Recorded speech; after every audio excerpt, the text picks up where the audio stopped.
importer une section à partir d'un fichier TXF. C'est l'intitulé de cette vidéo aujourd'hui et qui fait partie du chapitre numéro 3. Donc si je fais un petit rappel, donc nous avons vu dans le dernier enregistrement concernant la modélisation des éléments résistants, c'est ce qu'on appelle modélisation d'une barre. Et on a vu que la barre, pour la modéliser, il faut avoir une section, il faut avoir le matériau, il faut avoir les dimensions. Il faut aussi avoir, on peut aussi modéliser une barre à partir de son comportement, que ce soit un poteau en béton armé, que ce soit une poutre en béton armé, en flexion, flexion composée, en compression et tout. L'objectif aujourd'hui c'est quoi? C'est de voir si la section elle n'existe pas à l'intérieur du logiciel, c'est-à-dire la section transversale du logiciel. Dans ce cas, qu'est-ce qu'il faut faire?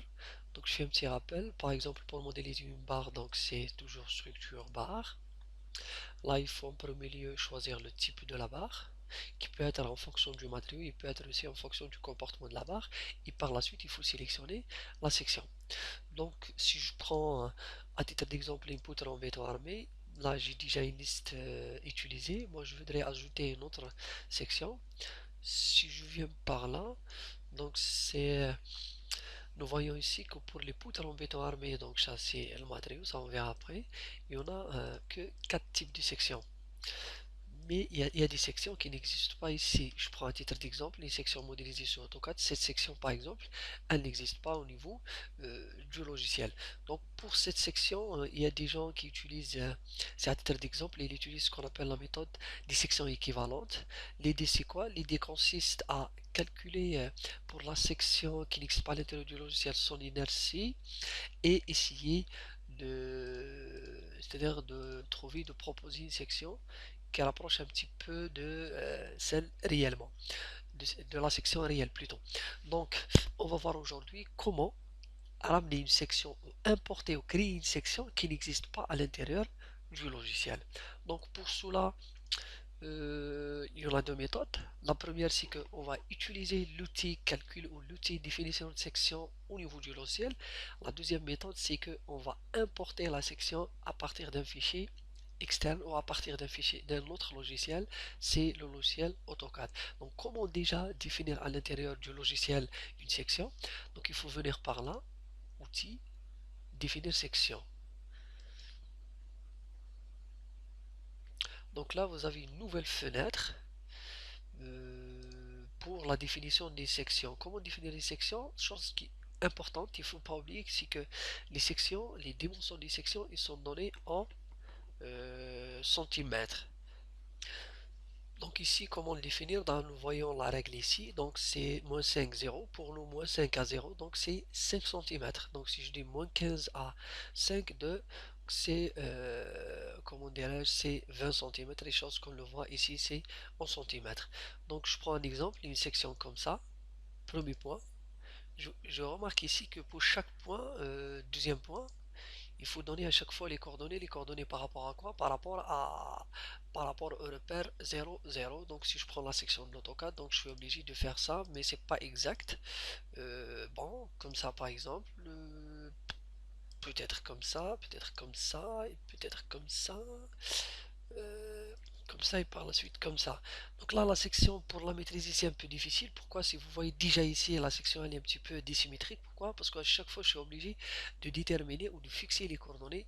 Mais ça c'est un peu, je vois que c'est pas très pratique pour des sections un petit peu qui représentent des déformations géométriques, à savoir tel que ce type de section, c'est ce qu'on appelle des sections entières. Donc comment faire avec talent? Qu'est-ce qu'il faut faire maintenant? On va passer à une autre méthode. C'est quoi? C'est que on va dessiner la section sous AutoCAD, mais quand on dessine la section sous AutoCAD, les dimensions doivent être en centimètres, il ne faut pas oublier. Pourquoi? Parce que déjà initialement dans le préférence de l'affaire, les sections ils sont en centimètres. Très bien, je ferme. Donc ça c'est ma section. Comment elle est la section? Je prends les dimensions. Donc j'ai une table supérieure qui fait 170. 170 c'est quoi? C'est 170 centimètres. Et la table supérieure aussi, l'épaisseur, elle développe une épaisseur de 10 centimètres. Très bien.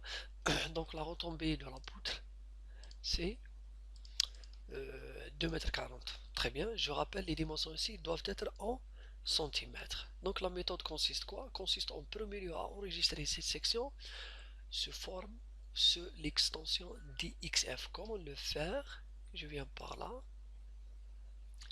enregistrer sous. Comment? C'est pas DWG, c'est l'extension de l'AutoCAD, c'est l'extension DXF. Chose que j'ai déjà moi fait. Donc enregistrer la section modélisée dessinée au niveau de l'AutoCAD sous l'extension DXF. Et par la suite, je reprends, je reprends mon logiciel et je viens par là, fichier, importer DXF. Importer DXF, c'est-à-dire importer une section à partir de DXF. Pourquoi ici c'est pas écrit importer section DXF? Pourquoi? Parce que là déjà on est dans la commande ou la sous-fenêtre section définition fichier importer DXF. Je viens par là, poutre, j'appelle poutre travée par exemple, et je mets ouvrir. Là, il y a des gens qui disent qu'il faut changer les repères. Moi, je dis non, il faut laisser tout ça par défaut et valider. Et le ciel va m'afficher la section modélisée au niveau de l'OCAD.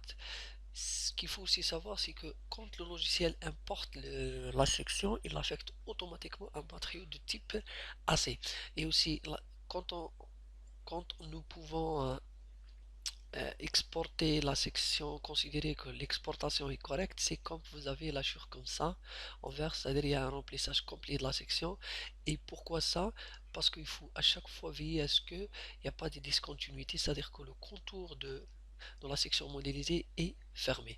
Donc je reprends ma section, elle est là, modélisée en AutoCAD et importée vers le logiciel, et par la suite je vais enregistrer cette section dans le catalogue du logiciel, c'est-à-dire à l'intérieur de la base de données du logiciel. Comment le faire? Je viens fichier, enregistrer dans un catalogue, et je vais l'appeler, le nom ne doit pas dépasser 4 lettres. Je l'appelle ST, stat, je l'appelle stat, les dimensions.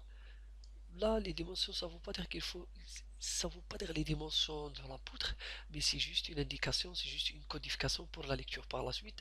Généralement, il faut donner une dimension qui a un lien avec la poutre. Moi, c'est des poutres qui font 240, donc je vais mettre 240. Avant, dans les anciennes versions, il existe de mettre deux dimensions minimum, mais maintenant on peut mettre uniquement une seule dimension. Et là, si vous remarquez, nous avons le catalogue utilisateur. Utilisateur, c'est-à-dire c'est nous qui l'a créé, et je valide l'unité, n'oubliez pas, c'est en centimètres. Directement. Et comme ça, ma section est enregistrée à l'intérieur du catalogue utilisateur. Je reprends ma fenêtre principale par là, géométrie,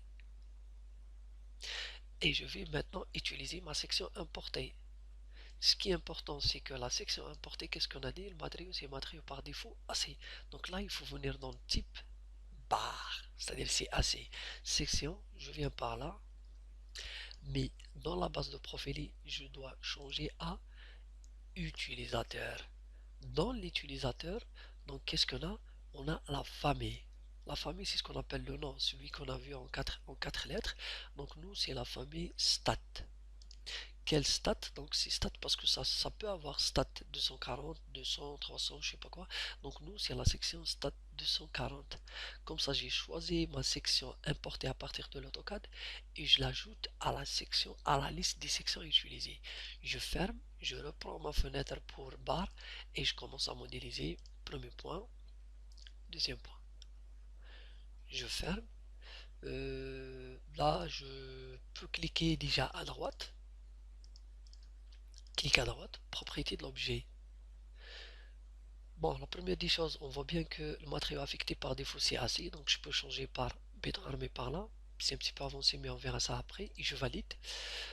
Type de barre, je peux considérer que c'est une poutre en béton armé, donc je viens par là et je valide.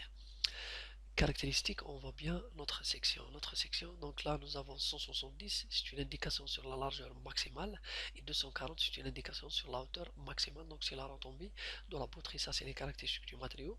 Et là, c'est les caractéristiques sectionnelles. Je ferme.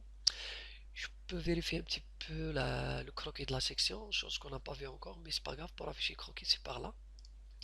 Et je fais une petite rotation 3D pour voir est-ce que c'est effectivement c'est ma section importée, et nous voyons là c'est la section affectée. Là il faut il faut pas avoir peur, il faut pas mettre des doutes comme quoi pourquoi la section elle est vide. La section elle est vide, c'est juste l'affichage du logiciel, mais réellement la section elle est complète, elle est blanche, elle est solide. Et ça on voit bien à l'intérieur une ligne qui représente l'axe neutre de la poutre. Je ferme comme ça, je reprends ma fenêtre. Là je vois pas la section parce que c'est une question de plan de projection X, Y, Z. Et donc comme ça, je peux dire que nous avons importé une section à partir de l'AutoCAD. Je voulais rajouter une toute petite information. Parfois on a une seule barre à section variable. Je prends un exemple. On a une barre comme ça qui fait cette longueur une section, cette longueur une section et cette longueur une autre section. Donc nous avons une section, deux sections, trois sections. Là on peut le modéliser par plusieurs sections. Et la barre elle est continue. Par exemple, je ferme comme ça. Je viens ici, stat. Premier point. Deuxième point. Je peux changer par là POT EPE 300. Premier point. Deuxième point. Je peux changer par là EPE, je sais pas, poutre 100. Premier point. Deuxième là. Et deuxième point. Et ça, c'est considéré comme une seule barre, malgré elle est modélisée par trois barres. Pourquoi? Parce que le logiciel considère que le point de jonction entre cette barre et cette barre, c'est un encastrement parfait. Donc c'est comme si la barre, elle est continue et quand on le modélise on va voir ça par la suite, c'est que quand on charge répartir la structure on va voir un moment continu, mais ça si on n'a pas affecté des appuis au niveau du nœud de jonction entre les différentes barres. Donc là j'ai modélisé une barre de longueur environ de 30 à 25, donc c'est une longue barre, mais elle est composée de trois éléments. Et cette barre est considérée comme continue. Pourquoi je répète? Parce que au niveau du nœud 2 et le nœud 3, donc c'est là où la jonction est assurée entre les différentes barres, c'est un encastrement parfait. Donc c'est ça comment importer une section. Et dorénavant, à chaque fois je pars je choisis élément barre. Barre, je peux voir ici poutre en béton armé. Je fais une petite vérification donc. Poutre en béton armé, plutôt assis. Barre, je vais à la modifie. Je trouve que à chaque fois dans stat j'ai ma section maintenant enregistrée dans la base de profil utilisateur. Pourquoi aller dans la commande je répète assez? Parce que quand le logiciel importe la section, il affecte automatiquement le matériau assis. Donc c'est ça comment importer une section DXF.